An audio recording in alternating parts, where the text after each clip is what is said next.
How's it going? Today we're going to be looking at how to use the new grocery expense tracker in Excel.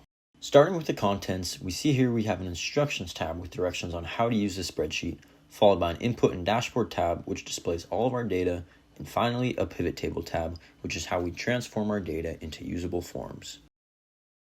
Starting with step 1, we are told to enter in our 10 most common grocery types in the input and dashboard tab. If we go right here, we see exactly where this needs to go. These categories will eventually be what some of our graphics are built out of, so it's important to start here. Now that we have some categories entered in, step 2 tells us to input our grocery expenses as they are incurred. It's important to keep your receipts each time you shop, as this is the only way you'll have any accountability with this spreadsheet. I'm going to go ahead and enter in some sample data here. Once we've input some data, step 3 tells us to set a monthly budget target. This number goes right here and can be helpful in guiding us closer to our financial goals.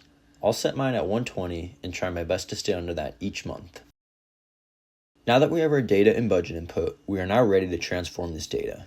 Step 4 tells us to go to our pivot table tab, right-click the top left one, and choose refresh.